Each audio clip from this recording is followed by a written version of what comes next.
Hello नमस्कार, मी पायल आपलं नवीन अशा व्हिडिओमध्ये तुमचं मनापासून स्वागत करते। कशा आहात तुम्ही? मस्त असाल, मजेत असाल अशी आशा करते।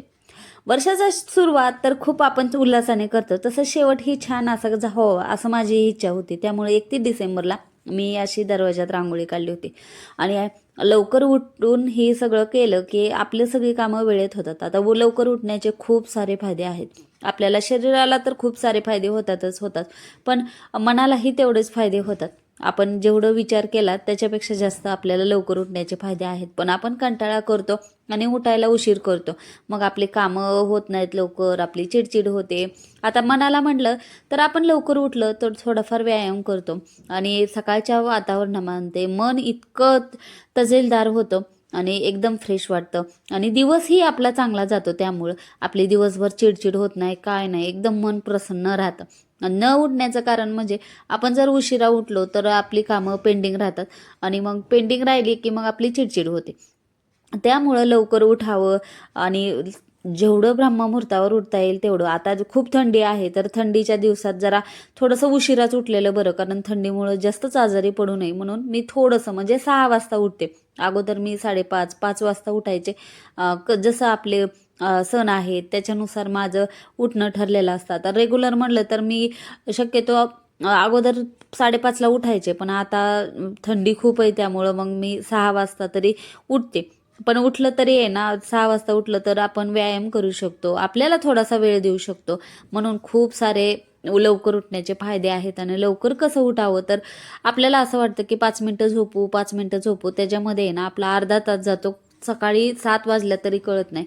त्यामुळं लवकर उठायची सवय लावणं खरंच खूप महत्त्वाचे आहे आणि त्यामुळेच आपल्या जीवनाला एक प्रकारचं वळण लागतं। आणि खरंच खूप छान फ्रेश असं वाटून घ्यायचं असेल ना तर लवकर उठावं। तर मी लवकर उठते, त्यामुळं माझी कामं वेळेत होतात आणि ब्रह्ममुहूर्तावर लवकर सकाळी पूजा केलेली त्याचं फळ आपल्याला जास्त मिळतं। जर तुम्ही उशिरा पूजा करत असाल तर 11च्या पुढं तरी किमान पूजा करू नये। तर आपली कामं तर सकाळी स्वयंपाक ते तर सगळंच करावं लागतं, मग आपल्याला पूजा तशीच ठेवावं लागते आणि आपल्याला टिफिन द्यावं लागतं। त्यामुळं आपण जर लवकर उठलो तर आपली लवकर पूजा होते आणि वेळ टिफिनलाही देता येते आणि सगळे कामं वेळेत होतात। 31 डिसेंबरला एकादशी होती आणि एकादशी म्हणलं की खूप छान असं विठ्ठलाची सेवा करण्याचा दिवस। आणि या दिवशी मग मी ठरवलं की चला महिन्यातून आपण 1-2 वेळेस तरी अशी पूजा केली तर असं छान वाटतं घरामध्ये प्रसन्न। आणि मला पूजा करायला खूप आवडतं।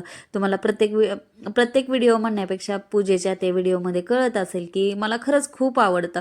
जेवढं देवांना शृंगार करावं, त्यांना सजवावं, हे माझं खरंच मनापासून खूप आवडतं मला त्या गोष्टी, म्हणून मग मी त्याच्यासाठी खूप आवर्जून वेळ काढते।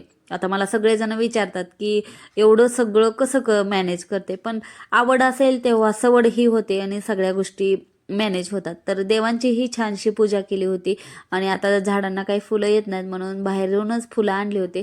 तर देवघरही छान सजलं होतं आणि विठ्ठलांचीही छान पूजा केली आहे। तुम्हाला कशी विठ्ठलाची पूजा वाटली नक्की कमेंट करून सांगा।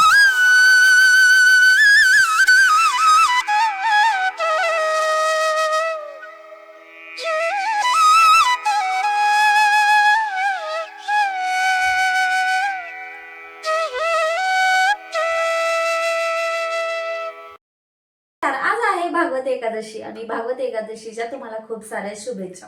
आता 2025 साल संपणार आहे, आज शेवटचा दिवस आहे आणि उद्याच्याला 2026 चालू होणार आहे। तर येणाऱ्या वर्षाच्याही तुम्हाला खूप साऱ्या शुभेच्छा। आपण 2025 मध्ये काही आपल्या आयुष्यामध्ये सुखाचे क्षण येतात, दुःखाचे क्षण येतात। सुखाचे क्षण विसरून जातो, दुःखाचे क्षण रेगाळत राहतो। पण 2026 मध्ये जाताना आपल्याला दुःखाचे क्षण मागेच सोडून जायचं आहे आणि त्यातून मिळणारे आपले प्रेरणा म्हणा, त्यातून आपल्याला शिकायला काहीतरी गोष्ट भेटली की यातून आपल्याला जिद्दीनं कसं पुढे जायचं हे बघायचं आणि पुढे आपलं आयुष्य छान करायचं। आणि 2025 मधून आपल्याला 26 मध्ये जाताना खूप चांगल्या आठवणी घेऊन जायचं, जेणेकरून आपलं 26 हे वर्ष खूप सुखा समृद्धीचं आनंदाचं जावं। तुम्हाला ऍडव्हान्स मध्ये तुमचं वर्ष खूप सुख समृद्धी लाभो अशी स्वामीचरणी प्रार्थना। नवीन आयुष्य, नवीन वर्ष चालू होत आहे असं वाटतं। आणि यूट्यूबमध्येही मला खूप साऱ्या मैत्रिणी मिळाल्या आणि अजून पुढच्या वर्षात मला अजून छान मैत्रिणी मिळो हीच विठ्ठलचरणी प्रार्थना करते ह्या वर्षी मी. कारण मला खरंच खूप छान वाटतंय आता की या क्षणापर्यंत येणं खरंच खूप अवघड होतं आणि देवांच्या आशीर्वादाने तुमच्या आशीर्वादाने खूप सारं मी प्रगती या वर्षात केली, तर त्याचं मला समाधान वाटतं. जी मुलगी घरामध्ये राहणारी काही म्हणजे एवढं काहीच हे करणार नव्हती, पण आता तुमच्यामुळं मला थोडासा कॉन्फिडन्स आला आहे आणि खूप छान वाटतंय आता आणि प्रेरणा मिळते की काहीतरी आपण हे करू शकतो. तर त्यामुळं 2026 मध्ये जाताना मी खूप सारे प्रण करणार आहे. आता त्यातले तुम्हाला ही सांगेल मी काय काय करणार आहे आणि आरोग्याकडेही थोडंसं लक्ष द्यायचं आहे, जेणेकरून आपलं आरोग्य चांगलं राहणं हेही खूप महत्वाचं आहे. जर आरोग्य चांगलं राहिलं तरच आपण चांगल्या गोष्टी करू शकू आयुष्यामध्ये आणि खूप भरारी घेऊ आणि हे वर्ष आपल्या भरारीचं असो हीच स्वामीचरणी आणि विठ्ठलाचरणी प्रार्थना कर. सकाळी लवकर उठल्यामुळं सगळं वेळेत होतं आणि टिफिन वेळेत गेला की आपल्यालाही बरं वाटतं. नाहीतर मग आपली चिडचिड आणि पुढं सगळ्यांची चिडचिड, त्यामुळं मग त्यांना जायलाही उशीर होतो. मग सगळ्या गोष्टी लेट लेट होत जातात आणि आपलंही काम उरकत नाही. आपल्याला दिवसभर त्याच कामात बसावं लागतं. त्यामुळं मग लवकर उठल्यामुळं माझं लवकर काम उरकलं, देवपूजा ही झाली आणि मला पूजेला उशीर लागतो. त्यामुळं मग उशीर लागला की मग सगळेच कामं राहतात आणि मला देवपूजा उशिरा करायला खरंच कसंच होतं. त्यामुळं मग लवकर केलं ना मला मन एकदम प्रसन्न राहतं आणि माझी कामं प्रसन्नतेने होतात. त्यामुळं मग हे गोष्टी करते मी आवर्जून. तर आता इथं आहे ना मी वांग्याची भाजी बनवणार होते, सुक्या वांग्याची भाजी. कारण कधी कधी आहे ना पातळ भाजी खायचं कंटाळा येतो. त्यामुळं मग सर म्हटले आज आहे ना सुकीच भाजी कर. त्यामुळं सिंपल भाजी आज बनवणार आहे. वांगं म्हटलं की त्यांना खूप आवडतं. मग ते तुम्ही कसंही करा पण वांग्याची भाजी त्यांना आवडते आणि अशा पद्धतीने ही केली ना तर खूप छान होते. तर आता मी तेलामध्ये जिरी मोहरी आणि कांदा टाकला, परतून घेतला आणि त्याच्यात ठेचून लसूण टाकला. तर आलंही टाकू शकता तुम्ही. तर मी फक्त लसूणच टाकला आणि त्याच्यामध्ये चिरून वॉश करून घेतले वांग्याच्या फोडी आणि वांग्याच्या फोडी छोट्या करायच्या, पटकन शिजतात आणि ही भाजी करायला 5 मिनिटात होते आणि खूप वेळ लागत नाही, पण टेस्टला इतकी छान लागते. त्यामुळं मग मी आवर्जून करते आणि शिजण्यासाठी थोडंसं मीठ टाकलं आहे आणि आपले घरामधील सगळे बेसिक मसाले तुम्हाला जे मसाले आवडतात, हळद तिखट आणि याच्यामध्ये आहे ना काळा मसालाही छान लागतो आणि लाल तिखटही छान लागतं तुम्हाला आवडीनुसार, ज्याला जास्त तिखट आवडत. पण आता मला शाळेत द्यायची होती म्हणून मग मी लाल तिखट टाकलं आणि आपलं धनेपूड जिरा पूड आणि तुम्हाला जर आवडत असेल तर चिकन मसाला थोडासा टाकायचा आणि त्याला आहे ना पाणी टाकायचं नाही आहे आपल्याला, फक्त आहे ना पाण्याचा हबका द्यायचा आणि तोही कशासाठी द्यायचा की जे आपण मसाले टाकलेत ना ते म्हणजे करपू नाहीत, व्यवस्थित शिजावं वांगही. त्यामुळं मग मी फक्त थोडंसं पाण्याचं फक्त हे करते आणि त्याच्यात कोथिंबीर जास्त टाकायची, खूप छान लागते. आणि आता कोथिंबीर खूप स्वस्त झाली त्यामुळे जास्त टाकली तरी काय हरकत नाही. आणि याच्यात शेवटी शिजल्यानंतर शेंगदाण्याचं कूट टाकायचं. आता शेंगदाण्याचं कूट मी 2 चमचे टाकले आहे. तर अशा पद्धतीनं भाजी केली तर खूप छान लागते आणि वरतून तुम्ही लिंबूही पिळू शकता. तर भाजी पटकन तयार झाली की आपल्याला मग आणि भाजी अगोदर करून मी प्रत्येक वेळेस तसंच करते.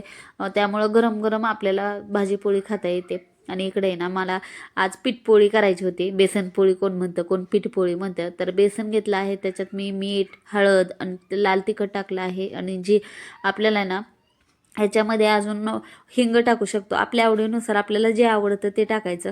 तर आता ओवाही मी टाकते आणि थोडीशी जिरीही टाकायची, त्याने हे खूप छान लागतं. आणि आहे ना हे पीठ आपल्याला किमान 10 मिनटं आहे ना भिजत ठेवायचं. त्यामुळं आपल्याला सोडा टाकायची गरज पडत नाही ना, तुटत नाहीत. नाहीतर पीठपोळी म्हटले की खूप जणाच्या खूप लवकर तुटतात, त्यामुळं मग करायचा कंटाळा करतात. पण अशा पद्धतीनं केली तर खूप छान होते, तुटत नाही काय. आणि आपल्याला याचं बॅटर आहे ना पातळच ठेवावं लागतं. जसं आपण डोसे करतो ना त्याच्यापेक्षा थोडंसं पातळ ठेवलं तरी चालतं. आणि याच्यात तुम्ही कांदा टोमॅटोही टाकू शकता.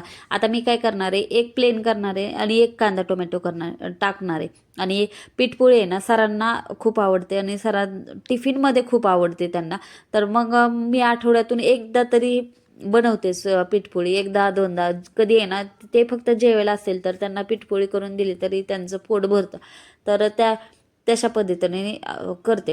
तर आता इथं पीठपोळी आहे ना असं टाकायचे आणि जास्त पातळ पीठपोळी केली ना तर ते खूप थंड झाल्यावर छान नाही लागत. त्यामुळं टिफिनला द्यायची असते, त्यामुळं मी थोडीशी आहे ना आपण चपाती बनवतो ना तशीच बनवते, खूप पातळ बनवत नाही. चपातीपेक्षा थोडीशी जाड म्हणली तरी काय हरकत नाही, तसं बनवते. त्यामुळं शाळेमध्ये राहते. अशा पद्धतीने मी बेसनपोळी करते आणि शाळेतही सगळ्यांना खूप आवडते अशा पद्धतीची बेसनपोळी. त्यामुळं मग मी आवर्जून एकच्या ऐवजी 2 देते. कधी असं असेल पीठ कधी मळलेलं जास्त. आणि हे मूळ म्हणजे माझ्या मुलाला बेसनपोळी बिलकुल आवडत नाही, फक्त सरांसाठीच बेसनपोळी असते आणि त्यांनाच खूप आवडते. त्यामुळं मग मी त्यांच्यासाठीच आवर्जून करते. आम्ही खातो पण एवढे असे आवडते अशातला भाग नाही आम्हाला. तर इथं मी कांदा टोमॅटो टाकून ही एक बनवली आहे. तीही खूप छान लागते. आणि जर आपण टोमॅटो नाही टाकलं तर ती एकदम भजीसारखी लागते, एकदम छान लागतं. आपण भजीत खातो तसं फ्लेवर एकदम येतो. कांदा टोमॅटो टाकला ना थोडंसं आपल्याला ना पसरून घ्यायचे, कारण कांदा टोमॅटो नंतर शिजत नाही. आणि तुम्ही हे ना झाकण ठेवूनही शिजवू शकता. आणि जास्त असं तुम्ही पलटली ना, आपल्याला लो फ्लेमवरच जरा भाजायची. त्यामुळं असे थोडेसे कडक आवडत असेल तर कडक होते. आणि जर हाय फ्लेमवर केली तर शिजते, पण अशी एकदम सॉफ्ट राहते. जर जास्तच कडक करायची असेल तर लो फ्लेमवर करायची, खूप छान कुरकुरीत होते. घरी खायचे म्हटलं तर कुरकुरीत करायचे, टिफिनला द्यायची म्हटलं तर असं सॉफ्ट करायचे. आणि मग अशी पिठपोळ्या ही करून घेतल्या मी आणि सरांचा असा टिफिन भरून घेतला. टिफिनमध्ये वांग्याची भाजी, बेसनपोळी आणि चपाती मी अशी मोडून देते, जेणेकरून आहे ना शाळेमध्ये गेलं की मग ते एक चपाती काढली की मग त्यांना व्यवस्थित खाता येत नाही. आणि आमच्यासाठी खिचडी बनवली होती. तर खिचडी बनवतानाही मला 2 प्रकार करावे लागतात. अगोदर मी खिचडी बनवते आणि नंतर मग त्याच्यात तिखट किंवा जे आपण मिरचीचा ठेचा ते टाकतो. तर आता मुलांसाठी हे काढलं आहे श्रीसाठी, तर त्याला ही खिचडी आवडते त्यामुळं. आणि आज मी दही खाणार नाही, कारण थंडी खूप आहे. तर दही खाल्लं की परत सर्दीचा प्रॉब्लेम. त्यामुळं मग मी बटाट्याची अशी प्लेन आमटी केली, इतकी छान लागते. कधी कधी अशीही छान वाटते मला. आणि देवांनाही नैवेद्य ठेवला. एकादशी असले की माझा उपवास असतो, पण मी 2 टाईम म्हणजे जे एकादशीला जे उपवासाचं खातो ते काही खात नाही, फक्त एक टाईमच जे असेल ते खाते. एकादशी दुप्पट खाशी असं करत नाही मी. शक्यतो म्हणण्यापेक्षा करतच नाही मी. तर आता इथं नैवेद्य दाखवून घेतला आणि नैवेद्य दाखवल्यानंतर मग आमची पेटपूजा झाली. आणि मग आता घरातली कामं तर उरकावीच लागतात. आणि हे आता कोथिंबीर खूप स्वस्त झाली, तुम्हाला मी अगोदरच सांगितलं होतं. तर कोथिंबीर निवडून ठेवली म्हणजे व्यवस्थित राहते, नाहीतर मग ते व्यवस्थित टिकतही नाही. तर असा होता माझा आजचा व्हिडिओ कसा वाटला नक्की कमेंट करून सांगा. व्हिडिओ आवडला तर प्लीज लाईक करा, शेअर करा, सबस्क्राईब करा. भेटूया अजून छानशा व्हिडिओमध्ये. तोपर्यंत श्री स्वामी समर्थ.